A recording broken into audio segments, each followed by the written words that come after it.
siapa di antara kalian yang takut ditagih DC, terus akhirnya kalian ganti nomor WA, terus kalian mengabaikan, pokoknya ganti nomor lah kalian. Apakah itu beresiko? Simak video ini sampai habis. Oke, sebelum kalian mengganti nomor ya, atau memblokir nomor DC gitu, kalian harus ketahui resikonya yang kita hadapi, karena ada baik dan ada buruknya. Yang pertama nih, dengan kalian mengganti nomor WhatsApp atau memblokir semua panggilan masuk dari DC, kalian itu akan merasa tenang dan merasa aman, karena kalian sudah tidak diteror lagi dengan DC yang sepanjang hari kalian ditagih. Jadi kalian bisa beraktivitas lah dengan normal tanpa ada teror dan gangguan dari DC yang menghubungi kalian. Oke, yang kedua, saat kalian sudah mengganti nomor, resikonya si DC itu bagaimana cara mencari kalian dengan cara kontak-kontak daruratnya diteleponin. Bahkan di luar kontak darurat nih, kalian bagaimana caranya kalian itu dilacak lah. Dilacak itu dengan maksud berapa nomor yang baru gitu. Pokoknya kontak darurat itu akan ditanya nomor kalian yang baru tuh berapa sih gitu.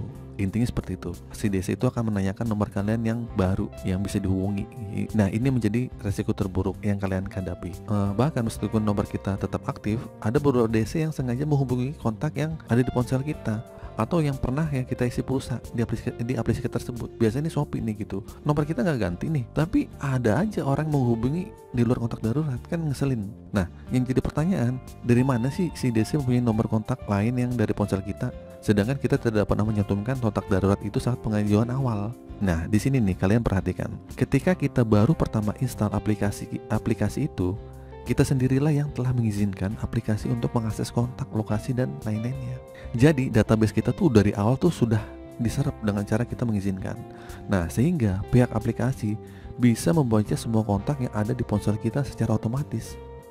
Nah, semua kontak yang tersimpan di sistem mereka dari semua sistem izin aplikasi. Nah, itulah DC bisa mengetahui kontak yang ada di ponsel kita, apalagi kalian yang pernah mengisi pulsa atau kuota melalui aplikasi. Nah, oke. Nomor kontak yang sering kalian hubungi itu akan menjadi target DC juga, yang melakukan panggilan kemana gitu kan. Nah, itu juga biasanya si DC itu akan menanyakan saat kalian ganti nomor, wah nomor ini sering dihubungi nih, akhirnya kalian dengan nomor yang baru ditelepon DC lagi nih gitu. Oke, jadi gini, saran saya untuk menghadapi teror DC yang terus menghubungi atau kalian yang takut untuk mengganti nomor, kalau saran saya sih mendingan diabaikan aja. Mau ganti nomor silahkan, enggak pun nggak apa-apa. Nah, buat kalian yang mau ganti nomor, ya paling resikonya seperti itu. Tapi kalau kalian mau meladeni DC-DC, ya udah bilang aja, saya begini, saya tidak punya uang, saya sedang begini gitu. Tapi kalau misalnya si DC tidak bisa diajak koordinasi, ya udah abaikan aja lah gitu. Karena si DC itu maunya kalian kapan bayar gitu. Tapi kalau kita jelasin mereka nggak ngerti, ya udahlah bodo amat gitu kan. Pokoknya kalian sudah jujur ya tentang keadaan kalian, kalian tidak bisa membayar di aplikasi itu gitu. Dan buat yang bertanya, kalau tidak merespon panggilan DC atau ganti nomor ponsel kita akan dipidana apa enggak? Jawabannya sih nggak ada ya gitu, nggak bakal bisa, walaupun ada yang mengancam nanti kalau kalian mengabaikan akan dipidana, akan dihukum karena melari dari tanggung jawab gitu kan. Nggak ada satupun orang yang memblokir WhatsApp atau tidak mengangkat panggilan telepon DC dihukum. Ya, nomor-nomor kita gitu kan, nggak ada hak kok gitu kan. Lagian juga di perjanjian nggak ada perjanjian kalau kita ganti nomor bakal begini dan begitu. Jadi bebas-bebas aja. Kalian baca dong perjanjian di aplikasi pinjaman itu. Jadi nggak ada yang melarang meskipun kalian tidak merespon atau mengangkat telepon dari DC itu. Oke? Terus pokoknya tidak ada masalah lah. Jangan takut pokoknya untuk kalian.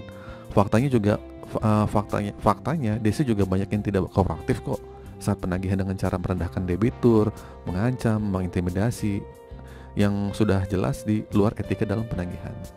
Tetapi ya, ini saran dari saya, sebelum kalian mengganti nomor ponsel, kalian harus pahami risikonya ya. Sebaiknya kondisikan dulu semua kontak yang ada di HP kalian. Apabila ada DC yang telepon atau menanyakan kalian, atau beberapa kontak yang kalian punya lah di handphone kalian, setidaknya saat mereka dihubungi oleh DC, mereka tuh nggak kaget karena ada yang menghubungi dan menanyakan kalian. Oke, itu saja teman-teman video kali ini. Semoga bermanfaat dan bisa memberikan info untuk kalian. Untuk kalian yang gagal bayar di aplikasi apapun, tetap semangat ya, nggak usah takut. Yang gagal bayar bukan kalian saja. Akhir kata dari saya pamit mundur. Assalamualaikum warahmatullahi wabarakatuh.